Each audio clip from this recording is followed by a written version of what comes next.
الحمد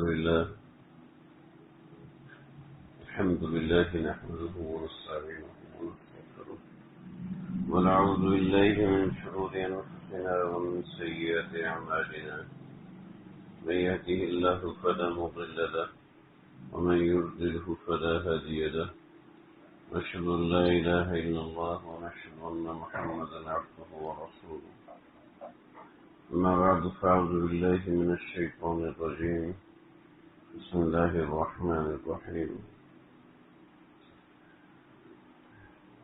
يا أيها الذين آمنوا اتقوا الله وكونوا مع الصادقين صدق الله العظيم.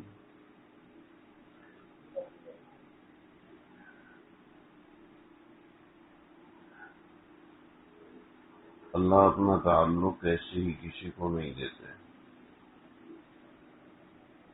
جب تک انسان اس تعلق کے لیے محنت نہیں کرتا، اس تعلق کے لیے کوشش نہیں کرتا، مصلی پہ وقت نہیں گزارتا، ذکر اللہ کی ضربیں نہیں لگاتا، اللہ سے تعلق بنانے کے لیے محنتیں اور کاوشیں نہیں کرتا. بغیر اس محنت و کاوش کے اللہ تعالیٰ کسی کو تعلق نہیں دیتے. البتہ بعض نمونے ایسے ہوتے ہیں کہ اللہ تعالیٰ ان کو اپنی طرف جذب کرتے ہیں. لیکن ایک بات بالکل پکی کہ اللہ کے تعلق کو حاصل کرنے میں جذب، اللہ کے تعلق کو حاصل کرنے میں جذب، اللہ یجتبی الیہ من یشاء ویہدی الیہ من ینیب. بند کر دیں اس کو، آرام سے بیٹھ جائیں. کہ اللہ تعالیٰ اپنا تعلق دیتے ہیں جب انسان کوشش کرتا ہے. بعض مرتبہ کوشش پہلے ہوتی ہے اور جذب بعد میں ہوتا ہے، اور بعض مرتبہ جذب پہلے ہوتا ہے اور کوشش بعد میں ہوتی ہے. اس کے بغیر انسان آگے بڑھ نہیں سکتا، کچھ کر نہیں سکتا. اور یہ ضروری ہے کہ انسان اس کے لیے کوشش کرے. اور جو انسان کوشش کرتا ملتا اسی کو ہے. ایسا نہیں ہے کہ کوشش میں کروں گا اور صلہ میری اولاد کو ملے گا. کوشش میری اولاد کرے گی اور صلہ مجھے ملے گا. اللہ یجتبی الیہ من یشاء، جو کوشش کرتا ہے اللہ تعالیٰ اس کو نوازتے ہیں. اور اس کوشش کے اندر مجاہدے کا دخل ہے، یعنی خلاف نفس چیزوں کو اپنانا ضروری ہے. جب تک انسان اپنی مرضی اور موافقت کی چیزیں کرتا رہتا ہے اس وقت تک اس کو وہ چیز حاصل نہیں ہوتی. جب وہ اپنی مرضیات کو قربان کر کے، اپنے آرام کو قربان کر کے، اپنی راحتوں کو قربان کرتا ہے تو پھر اللہ تعالیٰ اس کو وہ چیز بھی عطا فرماتے ہیں جو اللہ نے خاص کی ہوتی ہے. اس کے جانے کے بعد دنیا کہتی ہے، کبھی اس کی زندگی میں دنیا کہتی ہے کہ اس نے جو کوشش کی ہے اس کا صلہ ہے. لیکن بغیر وَأَنْ لَيْسَ لِلْإِنسَانِ إِلَّا مَا سَعَى، انسان کو وہی ملتا ہے جس کی وہ کوشش کرتا ہے. جو بندہ کوشش ہی نہ کرے اور پانی کے بہاؤ پہ اپنے آپ کو بہا دے تو ظاہری بات ہے اس کو وہ چیز مل نہیں سکتی.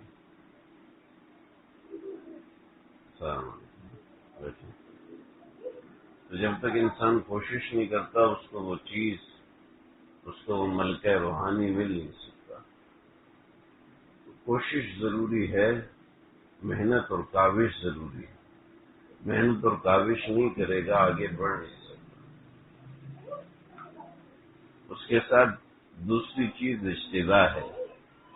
محنت کرتا ہے تو اشتباہ لازمی آتا ہے. اشتباہ آتا ہے تو محنت ہونا ضروری نہیں ہے.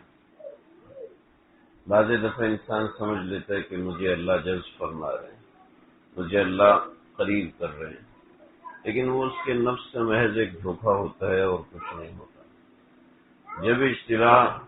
جب انسان محنت کرتا ہے اس کے بعد اشتباہ لازمی ہے، اللہ کی طرف سے کھینچنا لازمی ہے۔ جو شخص کوشش کرتا ہے کہ من جد وجد، جو کوشش کرتا ہے اس کو مل کے رہتا ہے، جو کوشش نہیں کرتا اس کو ملتا کبھی بھی نہیں۔ اور کوشش اللہ سے تعلق بنانے کی کرنی پڑتی ہے، اور اللہ کا تعلق ایسی چیز ہے مظہر کائنات ہے، کائنات کا وجود اسی بنیاد پر ہے۔ انسانوں اور جانوروں میں فرق ہی ہے کہ اس کے اوپر انسان کو اللہ کا تعلق مل جاتا ہے، جانور کو اللہ کا تعلق نہیں ملتا۔ انسان اور جانور میں نطق کا فرق نہیں ہے کہ انسان بولتا ہے جانور بولتا نہیں۔ انسان کو حیوان ناطق کہتے ہیں نا، بولنے والا۔ تو ایسا نہیں ہے کہ انسان اور جانور میں بولنے کا فرق ہے، ایسا بھی نہیں ہے کہ انسان اور جانور میں عقل کا فرق ہے۔ بہت سے جانور ہیں وہ انسان کی نسبت اتنے ذہین اور اتنے فطین ہوتے ہیں کہ انسانوں کی عقل اس سے کروڑوں گنا پیچھے رہ جاتی ہے، حتیٰ کہ ان کے علم حاصل کرنے کی جو صلاحیت ہوتی ہے وہ بھی انسانوں سے کئی گنا زیادہ ہوتی ہے۔ انسان کی آنکھ 3 ڈائمنشن دیکھتی ہے، لیکن مرغے 4 ڈائمنشنز میں دیکھتے ہیں، گدھا 4 ڈائمنشنز میں دیکھتا ہے۔ تو کیا وہ بڑا احترام والا ہوگا؟ یہ ہم تو خودبین نکال کے جراثیم دیکھ لیتے ہیں، لیکن جانور ایسے ہیں کہ وہ اس طریقے سے ان کی یعنی ویژن لیول ان کا انسانوں سے کئی گنا آگے ہوتا ہے۔ کبھی دیکھا کسی کتے کو چشمہ لگایا ہوا ہے؟ اس کا ویژن لیول زندگی پر ایک رہتا ہے، نظر کمزور نہیں ہوتی۔ بلی رات کے اندھیرے میں ویسے ہی دیکھ لیتی ہے جس طریقے سے روشنی میں دیکھتی ہے۔ تو انسان آنکھ کے ذریعے سے علم حاصل کرتا ہے نا، کان کے ذریعے سے آپ کو پتہ چل رہا ہے باہر کلفی والا گزر رہا ہے نا، کان کے ذریعے سے علم حاصل ہو رہا ہے۔ ناک کے ذریعے سے آپ سونگ کے پتہ کر لیتے ہیں یہ جگہ صاف ستھری ہے، یہ بدبودار ہے، ایسے ہی ہے نا، اس کے بغیر یہ ہوتا نہیں ہے۔ اور 6 سینس ان سب سینس سے ہٹ کر ہوتی ہے، وہ کتے کی ہم سے کئی گنا بڑھ کے ہوتی ہے، ٹھیک ہے۔ وہ کہیں پاؤں لگا ہو تو اس کو سونگ لیتے کہ یہاں پاؤں لگا تھا، حالانکہ نشان بھی نہیں، سونگ لیتے کہ یہاں سے کوئی انسان گزرا تھا۔ وہ ہر انسان کی بو کو پہچان لیتا ہے۔ انسان اپنے بچوں کے ساتھ زندگی بھر رہتا ہے، اس کو پہچان میں نہیں آتی یہ فلاں کی بو ہے، یہ فلاں کی اسمیل ہے، حالانکہ جسم میں ہر انسان کے ایک جسم میں الگ اسمیل ہوتی ہے۔ آپ علیہ السلام جب بچوں کو اٹھاتے تھے تو ان کو نمبر 1 بھوسا دیتے تھے، نمبر 2 سینے سے لگاتے تھے، اور نمبر 3 ان کے جسم کو سونگتے تھے، تمام احادیث کی کتابوں میں۔ تو ہر انسان کی الگ اسمیل ہوتی ہے، خوشبو ہوتی ہے۔ تو جانور اس سے بھی سمجھتا ہے، یعنی ان کے علم حاصل کرنے کے ذرائع انسان سے زیادہ ہیں۔ اس کو لے کے جائیں، نیچے والے کمرے میں جائیں۔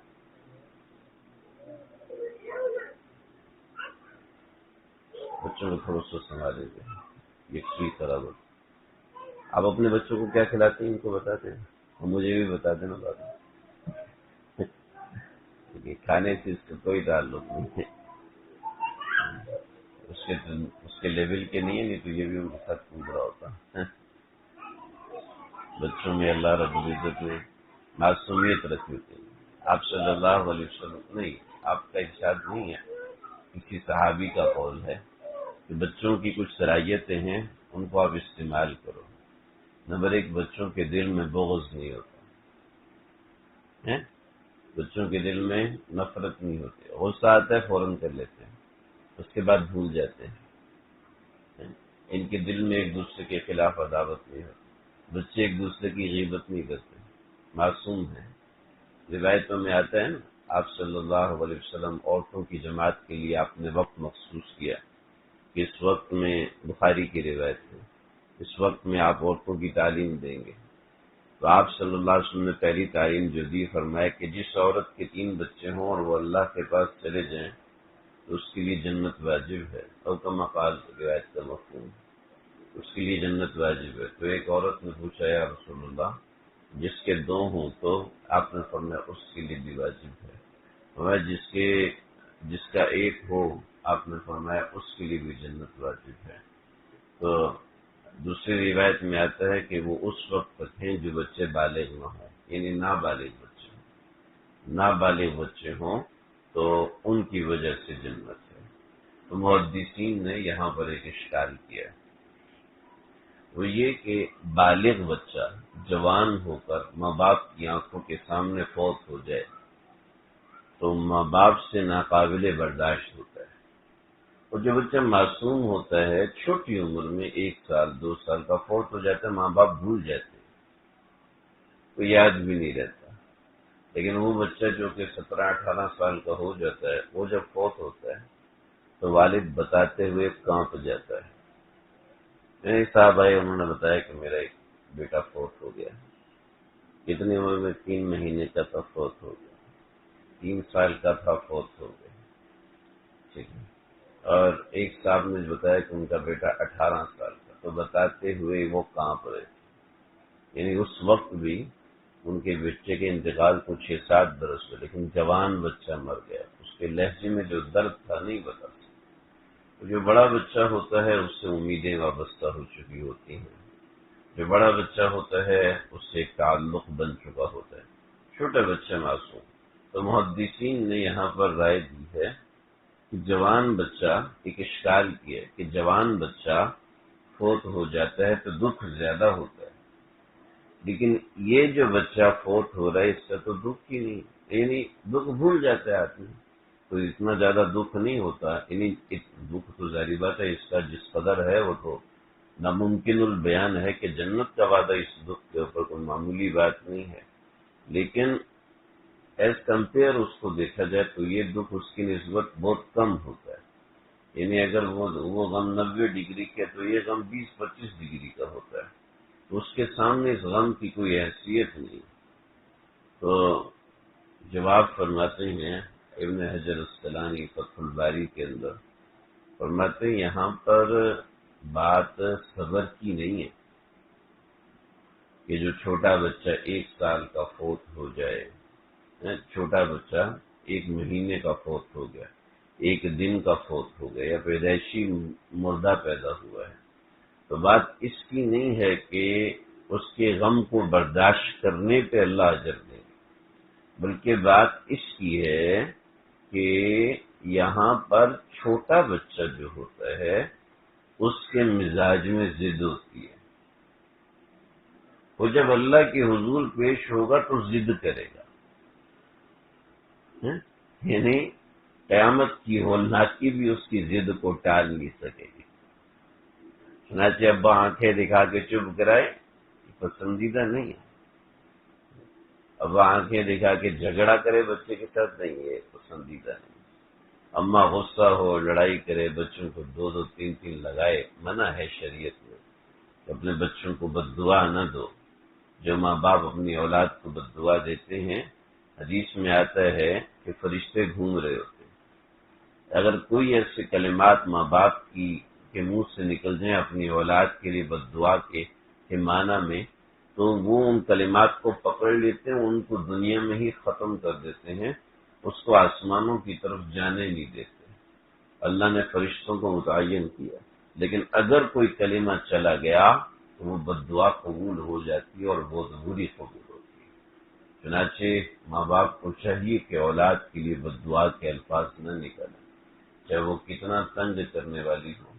ایک تو یہ، دوسرا فرمایا حضرت شیخ الاسلام مفتی تقی عثمانی صاحب انعام الباری میں فرمایا کہ بات یہ ہے کہ یہ از قبیل اجر نہیں ہے، یعنی ایسا نہیں کہ آپ نے صبر کیا تو اس سے اجر ہے، بلکہ یہ از قبیل شفاعت ہے، یعنی تھوڑے سے مشکل لفظ ہیں، یہ شفاعت کی قبیل میں سے، تو شفاعت کرنا معصوم کا کام ہے، شفاعت کرنا معصوم کا کام ہے، چھوٹا بچہ معصوم ہوتا ہے اس لیے اس کی شفاعت معتبر ہوگی، جو بالغ ہے وہ مکلف ہے، مکلف ذمہ دار ہے، اب وہ کچھ کر نہیں سکتا، سمجھ گئے؟ اب وہ کچھ آگے بڑھ نہیں سکتا، وہ ذمہ دار ہے، وہ ذمہ دار ہے تو بس اس کو ذمہ داری کا ہی بوجھ ڈالا جائے گا۔ البتہ ایک اور بات ہے، اور وہ یہ ہے کہ حافظ قرآن وہ شفاعت کرے گا، شفاعت تو معصوم لوگوں کا کام، شہید شفاعت کرے گا، شفاعت تو معصوم لوگوں کا کام ہے، عالم دین جو عالم دین واقعی عالم وہ شفاعت کرے گا، شفاعت تو معصوم لوگوں کا کام۔ اللہ تعالیٰ ان لوگوں کو معصومین کے درجے میں بٹھا دیں گے اور پھر یہ شفاعت کرنے کا حق رکھیں گے، اور معصوم کے درجے میں بیٹھنے کے لیے ظاہری بات ہے اس درجے کے افعال چاہیے ہوتے ہیں، اس درجے کی کاوشیں اور کوششیں چاہیے ہوتی ہیں۔ خیر بچے آگے تو بات ادھر نکل گئی، میں بات یہ کر رہا تھا کہ اللہ رب العزت پہلے انسان کی محنت دیکھتے ہیں اور اس محنت کے بعد اللہ تعالی انسان کا کے لیے اجتباء کو مقرر فرماتے ہیں، یعنی اللہ رب العزت اس بندے کو جذب فرماتے ہیں، جب وہ بندہ جذب ہوتا ہے تو پھر اور معاملہ ہوتا ہے۔ پچھلے ہفتے میں نے کچھ خاندانی زندگی کے حوالے سے کچھ باتیں عرض کی تھی، آج میں اسی موضوع سے متعلق کچھ باتیں ذکر کر رہا ہوں، یہ جو آج کی بات میں نے کی ہے اس سے جوڑ کر۔ اللہ رب العزت دو چیزیں کرتے ہیں، ایک انسان کرتا ہے اور دوسرا اللہ کرتا ہے۔ اگر انسان اپنا کام نہ کرے تو اللہ کا کام نہیں ہوگا، یاد رکھیں۔ دیکھیں جی، ہمارا کام ہے بٹن دبانا، ٹھیک ہے، اس کے پیچھے کا کنیکشن کرنا یہ کسی اور کا کام ہے، ٹھیک ہے۔ ہم بٹن ہی نہیں دبا رہے، کنیکشن ہوا پڑا ہے، ہم بٹن نہیں دبا رہے تو لائٹ کیوں جلے گی؟ جیسے اللہ رب العزت نے پیچھے کنیکشن کیا ہوا ہے، ہمارے ہر ایک کے اندر کیا ہوا ہے۔ ہدیناہ النجدین، اللہ نے دو راستے دکھائے ہوئے ہیں، فلا اقتحم العقبہ وما ادراک ما العقبہ، خیر وہ تو دوسرا مسئلہ ہے۔ تو اللہ نے دو راستے ہمیں دیے ہوئے ہیں، اما من بخل واستغنى وكذب بالحسنى فسنيسره لليسرى واما من فسنيسره للعسرى، اللہ اس کے لیے مشکل گھاٹی بنا دیتے ہیں۔ واما من اعطى واتقى وصدق بالحسنى فسنيسره لليسرى، اللہ اس کے لیے راستہ کھول دیتے ہیں، تقوی والے کے لیے راستہ کھول دیتے ہیں، فجور والے کے لیے راستہ بند کر دیتے ہیں۔ ہاں جی، تو اللہ رب العزت نے ہماری وائرنگ کی ہوئی ہے، سب کی وائرنگ، ہم میں سے ایک ایک کی وائرنگ، لیکن ہم بٹن نہیں دبائیں گے تو وہ وائرنگ کام کیسے کرے گی؟ اور اس کے لیے انسان کو محنت کرنی پڑتی ہے۔ ایک بات بتاتا ہوں تاکہ بات اچھے سے سمجھ میں آ جائے۔ 99 ہجری پر خلافت بنو امیہ کا زمانہ تھا، اور خلافت بنو امیہ نے وہ کارنامے کیے تھے جس سے اسلام کو مجروح کر کے رکھ دیا تھا۔ تو خلافت بنو امیہ، کسی کو قتل کرنا، کسی کو قید کر دینا، یہ تو کوئی بات ہی نہیں تھی۔ حتیٰ کہ حضرت سعید بن جبیر کو جب حجاج بن یوسف نے قتل کیا تو 10 سال تلاش کر کے اس کے بعد قتل کیا، اور حضرت عبداللہ بن زبیر کو شہید کیا۔ حضرت عبداللہ بن زبیر کو شہید کرنے کے بعد حجاج بن یوسف نے حضرت اسما کو بلایا، حضرت اسما بنت ابی بکر، حضرت اسما بنت ابی بکر ذو النطاقتین، وہ خاتون ہے، پیغمبر علیہ السلام کا راز دو بندوں کو پتہ ہے، ایک سیدنا ابو بکر صدیق ہے اور دوسری حضرت اسما بنت ابی بکر ہے۔ یعنی آپ کو صرف آپ جانتی ہیں، حضرت ابو بکر اور وہ جو چرواہے تھے وہ جانتے ہیں، تو وہ جانتی ہیں کہ اللہ کے نبی کہاں چھپے ہوئے ہیں۔ ابو جہل آیا اور ابو جہل نے حضرت اسما کو ڈرایا، 16-17 سال عمر تھی۔ ابو جہل نے حضرت اسما کو ڈرایا اور سخت سست کہا اور دھکا بھی دیا اور تلوار الٹی کر کے ماری حضرت اسما کو، لیکن حضرت اسما کی زبان سے اتنی سی بات بھی نہ نکلی کہ ابو جہل نے تھپڑ مارا حضرت اسما کو، جس سے حضرت اسما کا کان پھٹ گیا، اس میں سے خون بہنا شروع ہو گیا۔ لیکن حضرت اسما رضی اللہ تعالیٰ عنہا ایسی ہیں کہ سردار مکہ کے سامنے ذرا ذرا ان کو جنبش بھی نہیں ہوئی کہ میں اپنا راز اللہ کے نبی کا راز بتا دوں۔ اور رات کے وقت جب آپ صلی اللہ علیہ وسلم کو کھانا پہنچانے جانے لگی حضرت اسما، تو دیکھا کہ جو کھانا ہے، کھانا پوٹلی میں بند کرتے ہیں، اور پوٹلی میں بند کرنے کے لیے رسی نہیں ہے۔ اب کیا کریں، ظاہر بات ہے ایسی اس طرح تو پوٹلی اٹھا کے جا نہیں سکتی، تو اس کو باندھنے کے لیے رسی نہیں ہے۔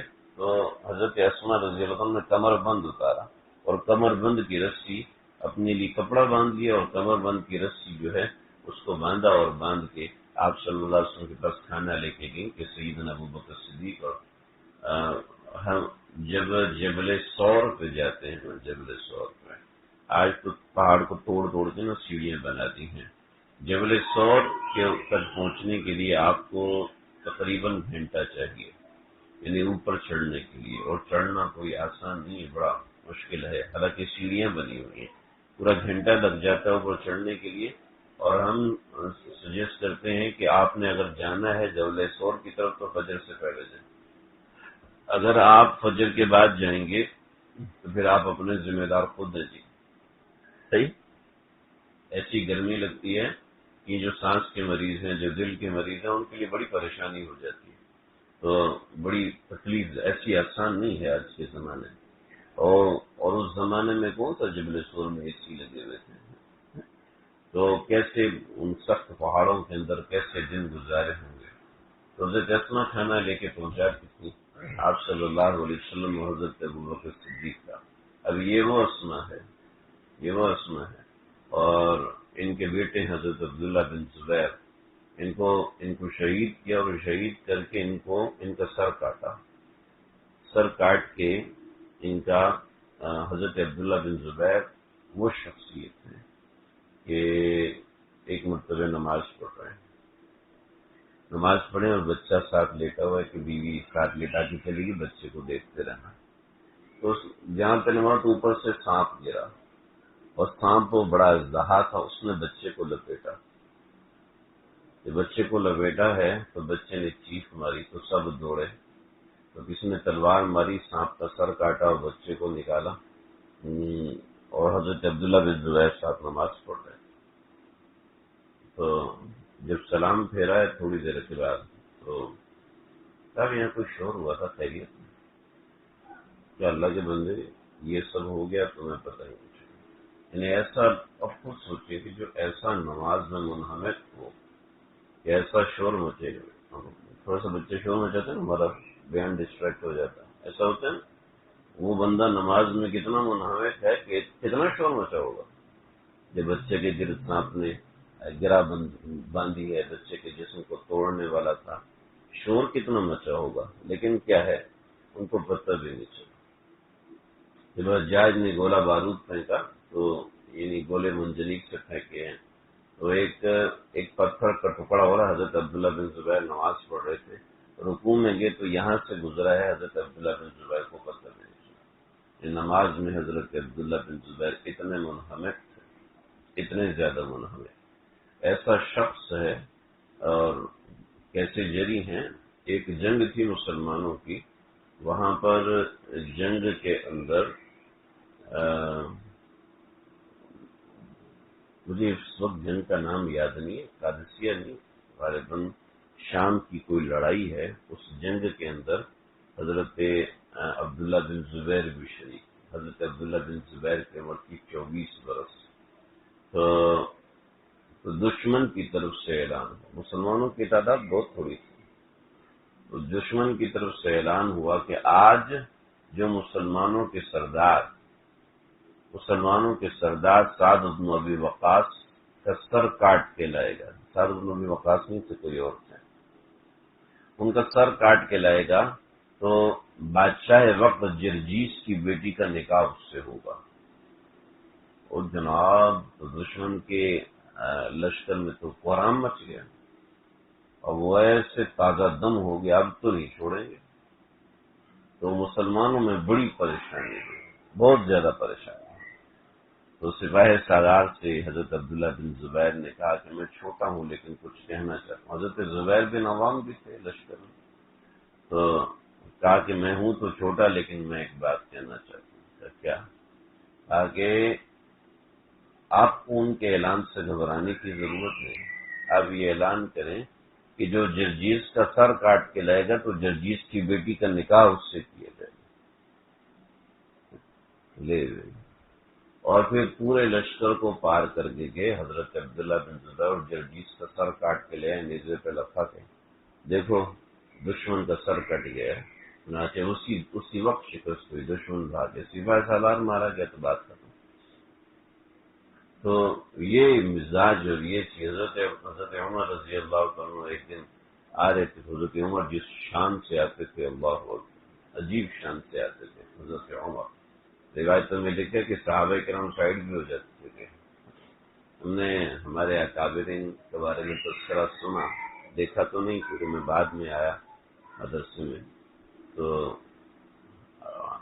حبیب اللہ مختار شہید, حضرت شیخ الحدیث حبیب اللہ مختار شہید رحمۃ اللہ تعالی علیہ, حضرت کا روب اتنا تھا, اتنا روب تھا, اتنا روب تھا کہ اگر راہداری میں آتے تھے تو طلبہ راہداری خالی کر دیتے. حالانکہ اتنے شفیق تھے, اتنے شفیق, اتنی محبت کرنے والے کہ ایک طالب علم کا پاؤں خراب تھا. اس طالب علم نے خود بتایا میرا پاؤں خراب, تو مجھ سے پوچھا کہ طلبا سے پوچھا کہ علی کہاں ہے, کہنے لگے جی اس کا پاؤں خراب ہے. تو کہا بھی ہے کہاں پر, تیرے کمرے میں آئے, میرے عیادت کی, مجھے کہا کہ یہ والی دوائی لگاؤ اور پھر چلے گی. اتنے شفیق, لیکن روگ ایسا تھا کہ اللہ اکبر, ایسا روگ تھا کہ وہاں سے آتے تھے. اب طالب علم کو یہاں سے علاوہ کوئی راستہ نہیں تھا, اللہ اکبر نماز شروع کرتے تھے. جب وہ گزر جاتے تھے تو مدرسے میں تو یہ نماز شروع کرنے والا رواج ہے. یہ تو کالج اسکولوں میں تو ہم نے نہیں دیکھا, مدرسے میں بڑا زبردست رواج ہے. آپ نے جب کسی سے بھائی نماز شروع کر 100 رکعت نماز نہ کرے پورے رکھا گی, اللہ اکبر. تو ویسے وہ ہمارے مولانا مناظر حسن گیلانی صاحب یہ پاکستان سے انڈیا گئے پڑھنے کے لیے, دارالعلوم دیوبند میں پڑھنے کے لیے گئے. حالات اچھے تھے. تو جب دارالعلوم دیوبند میں گئے تو یہ بالکل چھوٹے قد کے تھے. کچھ لوگوں سے چھوٹے قد کے ہوتے ہیں, چھوٹے قد کے تھے لیکن سیدھے کتنے تھے. یعنی کہ ایک کمرہ تھا تو کمرے کا دروازہ چھوٹا تھا, ہوتا ہے چھوٹا دروازہ تھا. تو مجھے اس کمرے میں رہائش ملی ہاسٹل کے اندر. تو میں نے سامان نہ سر پہ رکھا ہوا تھا, بیگ سر پہ رکھا ہوا تھا. اب میں گزروں تو آگے گزرا نہ جائے, تو میں نے زور لگایا تو وہ سامان میرے سر پہ تھا یا کندھے پہ تھا, تو وہ اوپر پھنس گیا اور میں نیچے پھنس گیا. ہم نے بڑا پریشان ہوا, یا اللہ یہ کیا ہو گیا. اب نکلو تو نکل, اب یہ نہیں عقل آ رہی کہ سامان ہٹا کے نیچے سے ہٹ جاؤں, عقل ہی نہیں, سمجھ نہیں آتی. تو ایسا ہوتا ہے, ہمارے ساتھ بھی 10 دفعہ ہوا ہے. بعد میں حیثیت دی, اللہ یہ میں نے کیا کیا. تو بھائی وہ اب یہ کشمکش میں اللہ کروں تو کروں کیا. تو وہ کمرہ تھا بہاریوں کا. تو اس ایک طالب علم آیا پیچھے سے, اس سے پیچھے سے دھکا مارا تو یہ زور سے نیچے گرے, سامان برام سے نیچے گرا. نے پیچھے غصے سے دیکھا تو اس نے کہا اللہ اکبر, نماز شروع کر. تب یہ بیچارے بڑے پریشان ہوئے. تو طالب علم کو اپنی عزت کا بہت خیال ہوتا ہے, بہت بڑے سے چھوٹی سی ہو لیکن اس کو. تو وہیں بیٹھ کے رونا شروع ہو. اب رو رہے ہیں, امی بھی یاد آ رہی ہے, پاکستان بھی یاد آ رہا ہے, دوسرے ملک میں یہاں کسی نے لات مار دی ہے, کھانا کھایا نہیں ہے, بھوک لگی ہوئی ہے, ہزاروں چیزیں. اتنا پیدل چلے ہیں, سامان اتنا بھاری ہے, کمرہ دیکھا تو جناب نہ ہوا کا گزر ہے کوئی, سب جگہ کور ہیں, جہاں پنکھے لگے ہیں وہاں طلبا سوئے. بہت سارے دکھ ہوتے ہیں جو قابل بیان ہوتے ہیں, کچھ ناقابل بیان ہوتے ہیں. اور کہنے لگے جب میں بیٹھ کر تو اوپر سے امیر صاحب ہمیں سننے لگا کیا ہوا. تو کہنے لگے کہ بھئی میں پاکستان سے ہوں, یہاں پڑھنے کے لیے میرا بڑی مشکل سے داخلہ ہوا, خدا سے سفارش ہوئی. 121 سننے کے بعد میں یہاں پھنس گیا. تو ایک طالب علم پیچھے اس نے مجھے لات ماری, میں زور سے گرا ہوں. تو کس نے ماری ہے؟ اور میں کیا کہتا ہوں, اس نے ماری, وہ دیکھنا نماز پڑھ رہا ہے. امیر صاحب کہتے ہیں, امیر بہاری لوگ تو اگر آپ ہماری بات نہیں مانیں گے تو میں آپ کے رخسار مبارک کے اوپر ایک چانٹا رسید کروں گا جس سے آپ کا رخسار مبارک گلاب کی طرح سرخ ہو جائے گا۔ اور وہ ایسے وہ تو کچھ کہہ نہیں سکتے۔ تو اب کھانے کا وقت ہوا تو امیر صاحب کھانے پہ بیٹھے اور فرمانے لگے، بھائی ماشاء اللہ یہ ہمارا بچہ پاکستان سے پڑھنے کے لیے آیا ہے، دیوبند میں گزرے دن، بڑی زبردست کتاب آپ پڑھ سکتے ہیں، بڑی اچھی کتاب،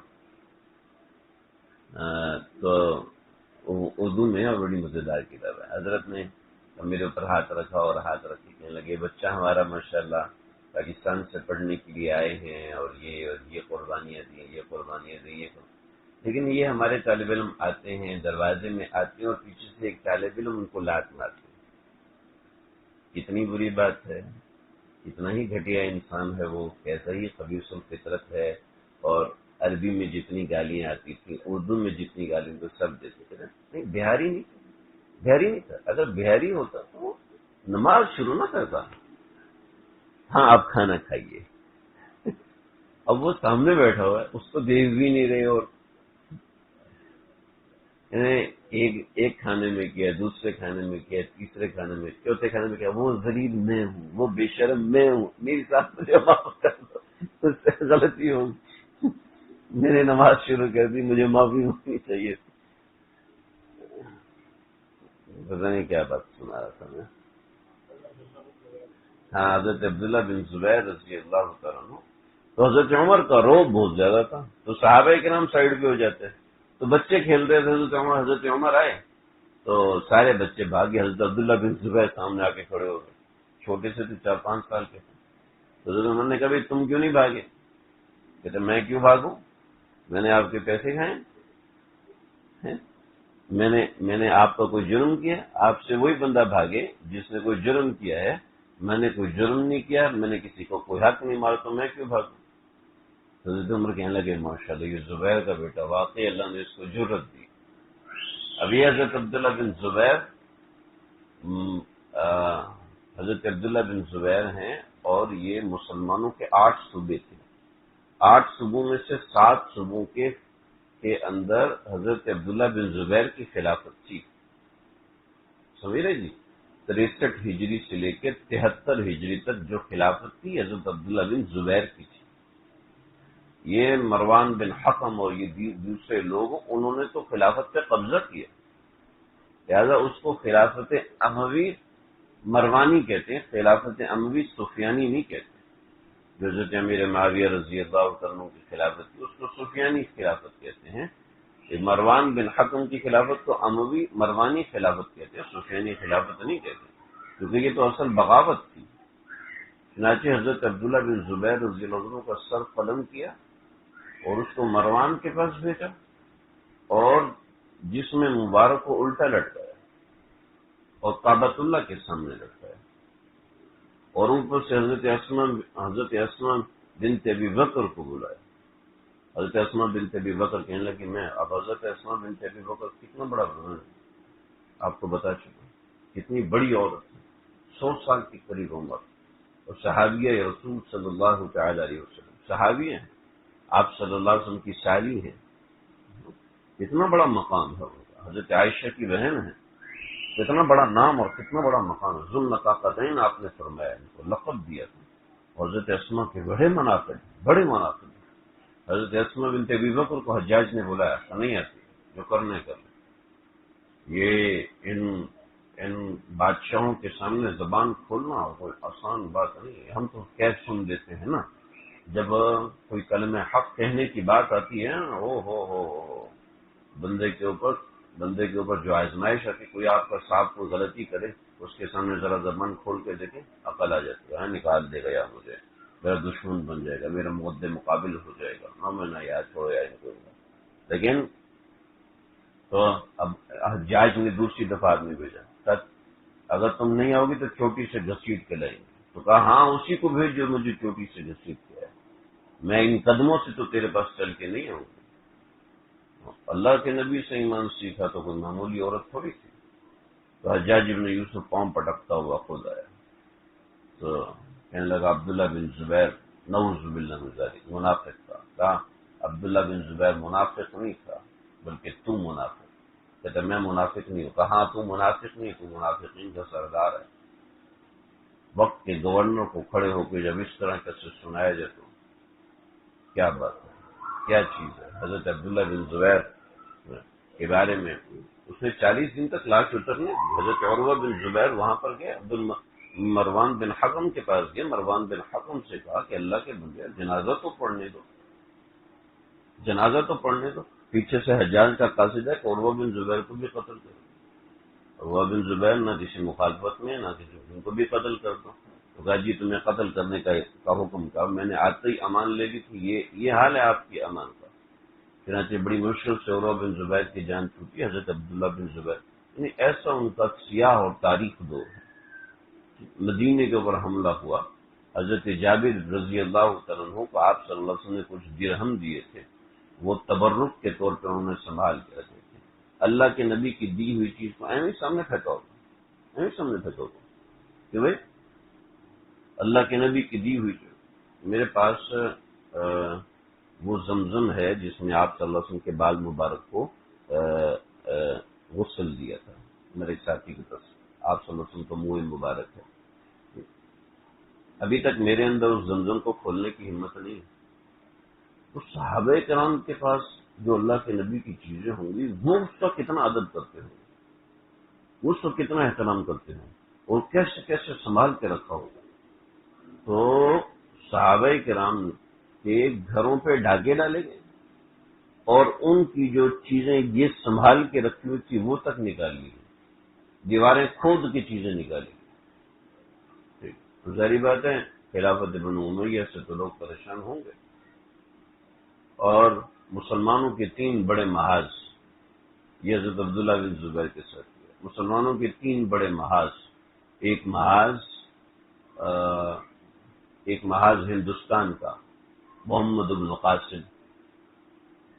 سبھی بڑی کہہ رہا ہوا حضرت محمد بن قاسم کی عمر 27 سے 30 برس تھی، 17 برس نہیں تھی. 17 برس تو اس وقت تھی جب ان کو گورنر بنایا گیا تھا.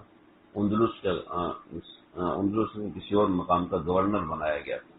تو اس وقت ان کی عمر 17 برس تھی. تو جب انہوں نے ہندوستان پہ حملہ کیا تو ان کی عمر 27 برس یا 30 برس تھی.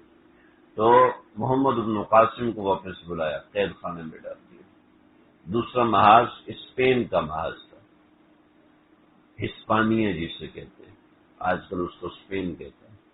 تو اندلس یہ محاذ تھا اسپین، اس کو اندلس بھی کہتے ہیں.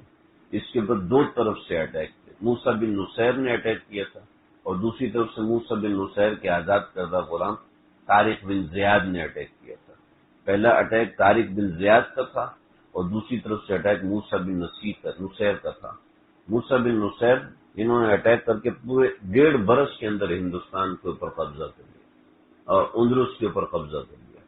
کہ 1.5 برس ہزاروں واقعات ہیں اس کے اندر، کیا کیا انسان سنا. تو اندلس کے اوپر قبضہ کیا. موسیٰ بن نصیر کو بلا لیا اور بلا کے جیل خانے میں ڈال دیا. کیوں جی؟ آج سے پچھلے والوں کی پالیسی ہمیں پسند نہیں ہے. عقبہ بن ولید جس نے عراق فتح اور عراق کے اوپر اس کے بڑے کارنامے تھے. عقبہ بن مسلم کو بلایا، اس کو بھی قتل کروا دیا. محمد بن قاسم کو بھی قتل کروا دیا. اور موسیٰ بن نصیر ان کو بھی قتل کروانے والے تھے، لیکن بعد میں پتہ چلا حساب کتاب یہ لیکن ان کے اوپر جو جرمانے ڈالے، عجیب جرمانے ڈالے، بلا وجہ کی کرپشن کے الزامات لگا کے قید خانے میں رکھا. چنانچہ اندلس کا محاذ بھی ہاتھ سے گیا، ہندوستان کا محاذ بھی ہاتھ سے گیا، عراق کے دیگر محاذ بھی ہاتھ سے گئے. تو یہ ساری خلافت بنو امیہ کی چیزیں ایسی تباہ کن تھی. لیکن کیا ہوا، یہ بات میں بتانا چاہتا ہوں، یہ بات میرے ذہن میں آ گئی. جو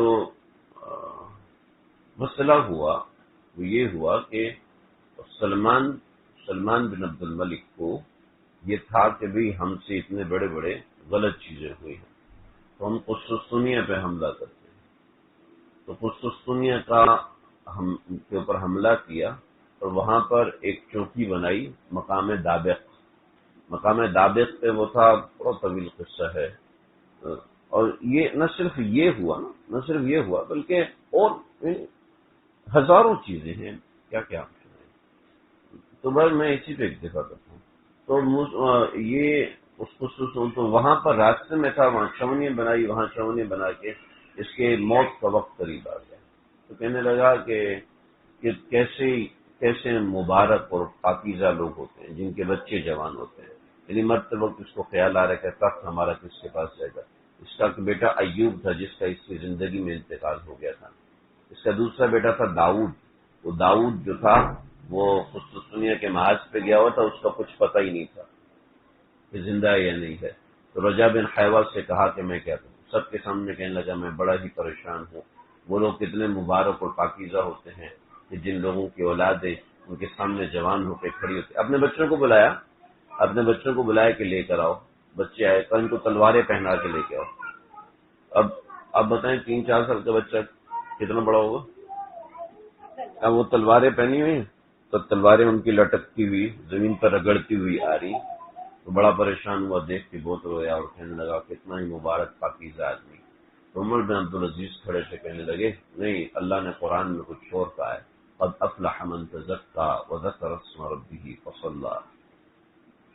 تو ضربت موت کے دہانے کے قریب تھا، باتیں بڑی اثر کی، رجا بن حیوہ سے کہا کہ اس بندے کے بارے میں کیا کہتے ہو، اور فوراً اس کو خلیفہ بنا دیا، کہ میرے خاندان کے لوگ اس کو قتل کر دیں۔ کہا کہ آپ ایسا کریں کہ خاندان میں سے کوئی بندہ ولی عہد مقرر کر دیں۔ تو انہوں نے کہا کر لیں گے، کہا جی بالکل کر لیں گے۔ چنانچہ عمر بن عبدالعزیز کے نام پہ خلافت نامہ لکھا کہ میرے بعد میرا خلیفہ عمر بن عبدالعزیز ہے اور میرے سامنے اس کی بیعت کرو۔ اور رجا بن حیوہ بڑے سمجھدار آدمی تھے، جو بتانا مقصود ہے اس کو سمجھیے گا۔ میرے تک امت مسلمہ کے حالات کتنے گندے، صحابہ کرام کو قتل کر رہے ہیں، ٹھیک ہے، مسلمانوں کے مال و دولت کو ختم کر رہے ہیں، جو محنت کرنے والے لوگ ہیں ان کو پکڑ کے قید کر رہے ہیں، قتل کیا جا رہا ہے، یہ کچھ ہو رہا ہے ہمارے ملک میں، تو اس سے زیادہ برا نہیں ہو رہا، اس وقت اس سے کئی گنا بڑا تھا۔ تو سلمان بن عبد الملک نے کہا کہ رجا بن حیوہ باہر آئے اور انہوں نے کہا کہ امیر المومنین کی طرف سے یہ خلافت کا رخصہ ہے اور وہ چاہتے ہیں کہ میرے خاندان کے سب لوگ اس کے اوپر بیعت کریں، چنانچہ سب لوگ بیعت کریں اس بات پر کہ اس رقطے میں جو کچھ ہے جس کو خلیفہ نامزد کیا گیا ہے ہم اس کے ہاتھ پہ بیعت ہوتے ہیں۔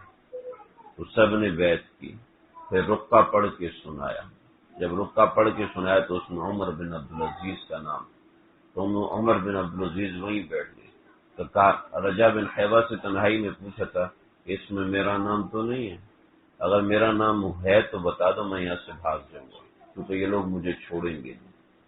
اگر عمر بن عبدالعزیز پہ سلمان بن عبد الملک بڑا بھروسہ کرتے تھے، تو کسی نیک بندے پہ بھروسہ کرنے سے فائدہ ایسا ہوتا ہے کہ صدیوں تک اس کو یاد رکھا جاتا ہے۔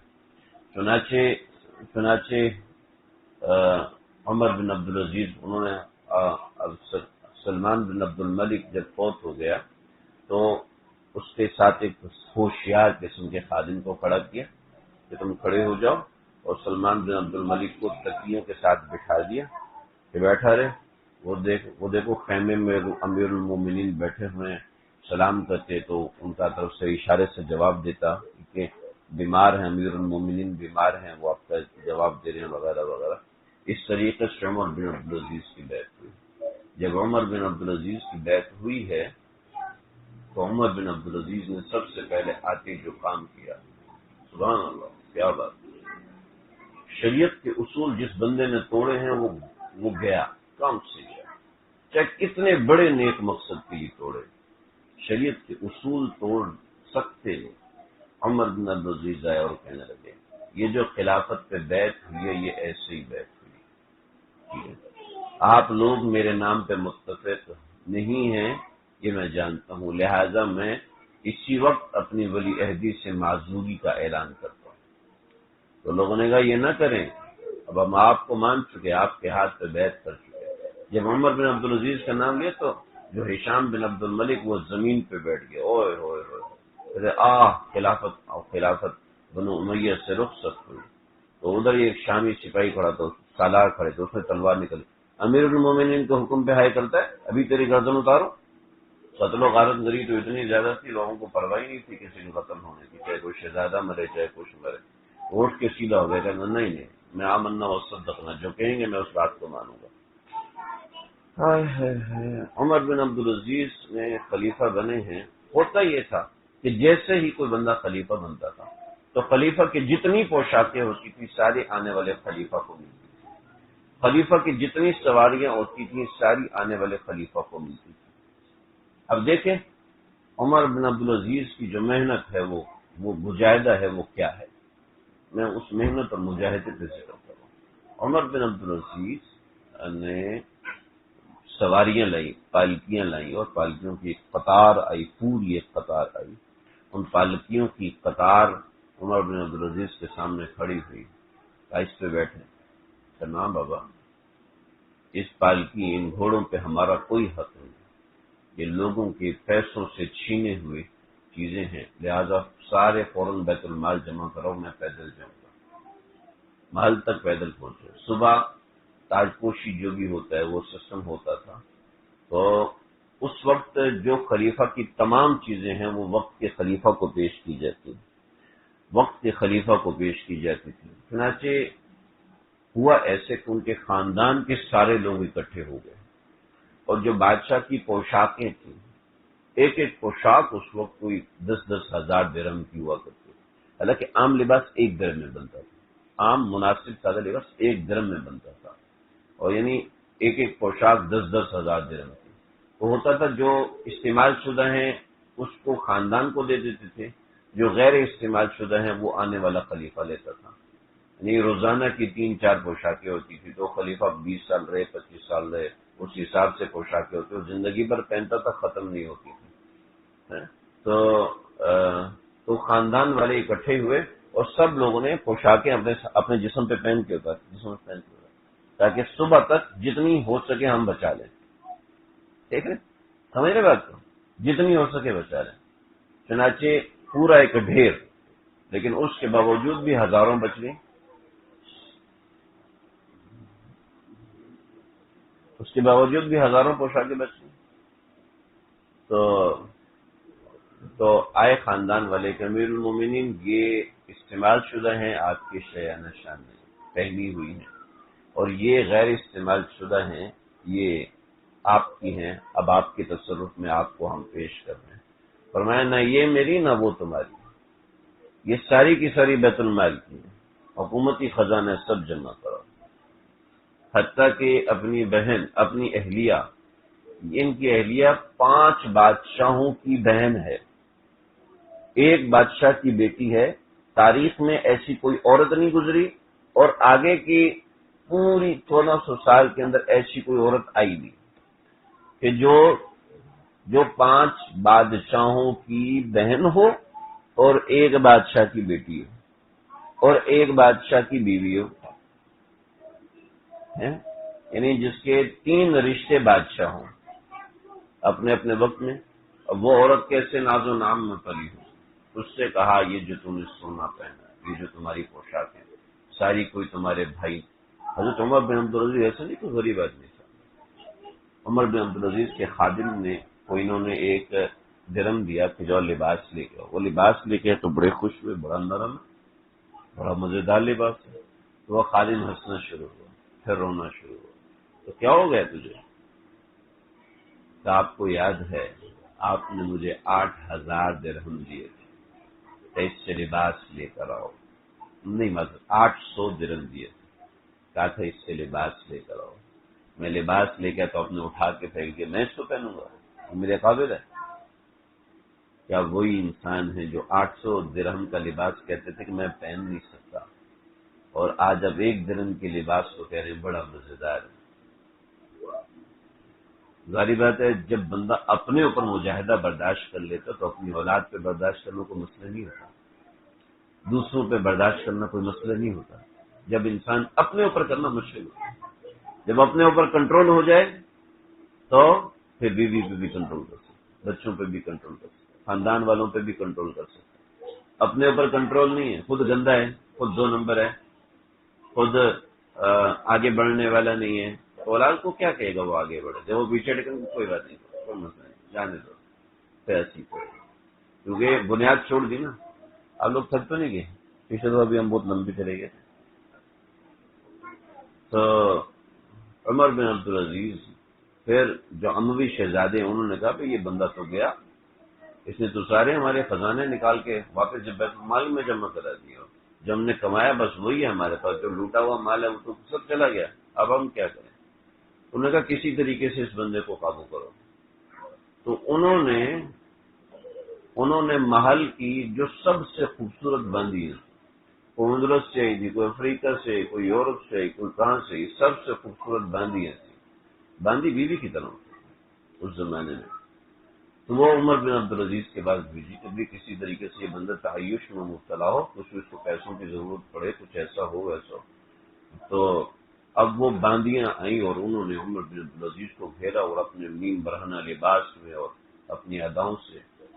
تو عمر بن عبدالعزیز نے کہا سارے باری باری میرے پاس، سب باری باری میرے پاس، تمہاری خبر کرتا ہوں، تمہاری خیر میں. پہلی باندھی آئی، وہ عورتیں تھیں جن کو عام بندہ دیکھ ہی نہیں سکتے، نہیں ایسی خوبصورت، یہ بادشاہوں کی کنیزیں کیسی ہوگی، کوئی عام بندہ اگر اس کو دیکھ بھی لے گا تو آنکھیں نکال دے گا، ویسی ہوا کرتی تھی. اور ان کے زربفت و ریشم کے لباس ہو. عمر بن عبدالعزیز ایمان کی طاقت ایسی ہے جس کے سامنے بڑے بڑے سمندر سجدہ کرنے بیٹھ جاتے ہیں. ہم اپنے ایمان کی طاقت کو کبھی سنبھالتے ہی نہیں، ہم اپنے ایمان کی طاقت کو انتہائی معمولی اور گھٹیا سمجھتے ہیں، ہم اس کو ویلیو ہی نہیں دیتے، ہم اس کو اہمیت ہی نہیں دیتے. ہمارے ایمان میں کتنی طاقت ہے. عمر بن عبدالعزیز پہلی باندھی کو بلایا، کہاں سے آئی؟ اندلس سے آئی. تمہارے کتنے مالک بدلی ہوئے؟ اتنے مالک بدل گئے. بھئی تمہیں کس نے خریدا؟ جی اس نے. کیسے خریدا؟ جدھر بت میں بہت زیادہ خوبصورت تھی، تو فلاں رئیس آیا، اس نے کہا کہ چپ کر کے باندھی پیش کر دو ورنہ تیری خیر نہیں. چنانچہ اس نے مجھے کتنے ہزار درہم میں اس کو بیچ دیا. یہ زبردستی کی بے کری، بے فاسد ہے، تو ناجائز بے ہے. تم کس آقا کے ساتھ سب سے زیادہ خوش تھی؟ فلاں کے ساتھ. کون سرکاری ایمان لکھا کہ اس باندھی کو فلاں جگہ فلاں مالک کے پاس پہنچی، اس کا حق ہے. یہ امیر المومنین کے دربار کا کوئی حق نہیں، یہاں کھڑے ہو کے امیر المومنین کو کھانا پیش کرے. نہیں، اس کو فلاں جگہ پہنچ. ساری کی ساری باندیوں کو اپنی جگہ پہنچے. اور ایسے بندے کو باندیاں کیا دغا دیں گی، ایسے بندے کو باندیاں کیا کہیں گی. خلافت کی مسند پہ آتے ہی بیوی سے کہا اگر چاہتی ہو میرے ساتھ رہنا، زیورات، یہ لباس اور یہ سب چیزیں یہ سب ختم کرو، اس لیے کہ یہ شاہی پیسہ ہے، اور شاہی پیسہ جتنے طریقوں سے ہے وہ حرام طریقوں سے، وہ حرام طریقہ کار. چنانچہ یہ سارا پیسہ واپس جمع کراؤ، اور میں تم پہ کوئی زور نہیں ڈالتا. اگر یہ رکھنا چاہتی ہو تو رکھو، لیکن میں تمہارے ساتھ نہیں رہ سکتا. کیا وفادار بیوی، سب پیسے کے لیے تمہارے ساتھ تھوڑی بیٹھی. چاہے بادشاہ باپ اور بھائی اور شوہر بادشاہ ہیں، لیکن میرا اس پیسے پہ کوئی حق نہیں. جب آپ استعمال نہیں کرتے تو میں بھی استعمال نہیں کروں. 1 سال گزرا ہے.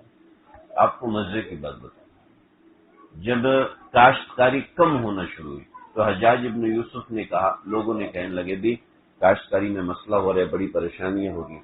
تو حجاج ابن یوسف کے پاس آئے تو اس نے ایک فرمان جاری کیا کہ آج کے بعد اس ملک میں کوئی اونٹ اور کوئی بیل اور کوئی گائے ذبح نہیں ہوگی. جتنی اونٹ جتنی گائے ہیں سب کو کہ یہ سرکاری ڈیری فارم ہوں گے، وہاں پہ گائے جمع کرائیں اور ان گایوں سے ان بیلوں سے ہل جوتیں اور زمین کو کام میں لائیں، تاکہ جتنی زیادہ کھیتی باڑی ہوگی اتنی زیادہ فصل ہوگی.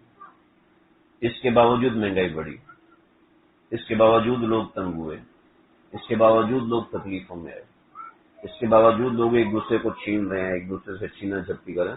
ڈھاکہ جو ہے جیسے ہمارے ملک میں ہو رہا ہے، کسی کو یہاں باہر 5,000 کی دھرتی مل جائے چھوڑے گا؟ نہیں چھوڑے گا. سیدھی سی بات، اللہ ایمان پہ آزمائش نہ لے، میں سیدھی سی بات کروں، نہیں چھوڑتے، نہیں چھوڑے. اللہ حفاظت فرمائے. ایسے بھی ہیں جو تقوی والے ایمان والے، میں ایسی بات نہیں کر رہا، لیکن عام طور پہ جو حالات میں اس کا بتا رہا ہوں. لیکن عمر بن عبدالعزیز نے ایسی کوئی سختی نہیں کی، صرف ایمان کی طاقت کو استعمال کیا، خود بکے نہیں ہے۔ تو کیا ہوا، 1 سال کے اندر عمر بن عبدالعزیز کے پاس عمال آئے ہیں، کا زکوٰۃ وصول ہو گئی ہے، سارے صوبوں میں جا چکے ہیں، کوئی ایک بندہ نہیں ہے جو زکوٰۃ لینے والا ہے ہی نہیں۔ سارے کہتے جتنے چاہیے ان سے لے لو، ہم کوئی مستحق زکوٰۃ کریں۔ پورا عالم اسلام کے 3 بر اعظم ایک بندہ زکوٰۃ لینے والا نہیں ملتا۔ یہ میں بات بتا رہا ہوں مجاہدے کی، جب انسان اپنی ذات پر مجاہدہ برداشت کر لیتا ہے۔ ہاں، عمر بن عبدالعزیز اتنا روتے تھے مصلی پہ، اتنا روتے تھے مصلی پہ کہ فقہا نے لکھا کہ ہم نے ان 2 حضرات کو، ان 2 حضرات بند کر کے آن کرو، بند کر کے پھر آن کرو، ہم نے ان 2 حضرات کو دیکھا ہے، ایک حسن بصری، ایک عمر بن عبدالعزیز، اور یہ جیسے روتے ہیں لگتا ہے جہنم بنی ہی ان دونوں کے لیے، یعنی یہ دونوں یہ سمجھتے تھے جہنم بنی ہمارے لیے، اس لیے روتے ہیں۔ عمر بن عبدالعزیز ایک مرتبہ سینک رہے تھے، آگ سینک رہے تھے، تو کسی نے وہاں جہنم کا تذکرہ کیا، موت کا تذکرہ کیا، تو اتنا روئے اتنا روئے اتنا روئے کہ وہ جو سامنے انگیٹھی جس میں انگارے تھے وہ بھی بجھ گئے، اتنے آنسو بہے۔ آج ماں باپ شکوا کرتے ہیں کہ ہم سے ہماری اولاد ہماری بات نہیں مانتی، ہماری اولاد ہماری فرما بردار نہیں، ہماری بیٹیوں کے مقدر اچھے نہیں۔ وجہ اس کی ہے کہ ہم نے اپنے ایمان کی طاقت کو استعمال ہی نہیں کیا۔ اللہ سے ایسا تعلق بنائیں، اللہ سے ایسا رجوع بنائیں۔ کیا کیا تھا عمر بن عبدالعزیز سے؟ ہزاروں کام ہیں، ہزاروں کارنامے، لیکن میں نے صرف ایک بنیاد بتائی کہ کس طریقے سے اللہ رب العزت کا قرب حاصل کیا، یعنی کیسے تعیش کی زندگی، میں نہیں کہہ رہا تعیش کی زندگی، آسائش کی زندگی ضروری ہے، آسائش ضروری ہے، یہ نہیں کہ اتنا اس قدر تعیش ہو کہ انسان ہٹ جائے، وہ تعیش مراد ہے کہ انسان نمازیں چھوڑنا شروع کر دے، انسان اپنے اذکار معمولات چھوڑنا شروع کر دے۔ دیکھو بھائی، اپنے اوپر جب مجاہدے کی عادت بنائیں گے، اللہ سے تعلق بنانے کی اولاد کو ترغیب دیں گے، بیوی بچوں کو ترغیب دیں گے، تو گھر کا ماحول بدلی ہو۔ عمر بن عبدالعزیز کے اکیلے کے تقویٰ نے 3 بر اعظم کا ماحول تبدیل کر دیا۔ ہمارا کیا معاملہ ہے کہ ہمارے ایک گھر کا 2 کمروں کا ماحول تبدیل نہیں ہوتا؟ کیا مسئلہ ہے کہ ہماری بیوی ہماری نافرمان ہے؟ کیا مسئلہ ہے کہ ہمارے بچے ہمارے نافرمان ہیں؟ کیا مسئلہ ہے ہمارے شوہر ہم نافرمان ہے، شوہر دھڑلے سے کام کرتے؟ کیا مسئلہ ہے؟ وہی بنیادی بات ہے، ہمارے اپنے اللہ سے تعلق کی کمزوری ہے۔ حضرت والا کی مختص صاحب رحمۃ اللہ علیہ ایک مثال دیتے تھے، اگر ڈی آئی جی کے بیٹے کی پٹائی ہو رہی ہو نا، 2 باتیں ہوتی ہیں، یا تو ڈی آئی جی خود پٹوا رہا ہے یا ڈی آئی جی کو پتہ نہیں، صحیح ہے، یا خود پٹوا رہا ہے یا ڈی آئی جی کو پتہ نہیں، ٹھیک ہے۔ جب ڈی آئی جی کو پتہ چلے گا پھر پیٹنے والے کی خیر نہیں۔ اب یہ دیکھیں میرے ساتھ جو ہو رہا ہے، یا تو اللہ تعالیٰ پٹوا رہے ہیں یا اللہ کو پتہ نہیں ہے۔ استغفر، اللہ کو پتہ نہیں، ایسا ہو سکتا ہے؟ اس کا مطلب ہے کہ اللہ کی طرف سے کچھ آزمائش ہے، وہ ہمارے ایمان کو جگانے کے لیے، ہمارے ایمان کو ہلانے کے لیے۔ اللہ تعالیٰ مجھے ہم سب کو سمجھنے کے عمل کرنے کی توفیق عطا فرمائے۔ وآخر دعوانا الحمدللہ۔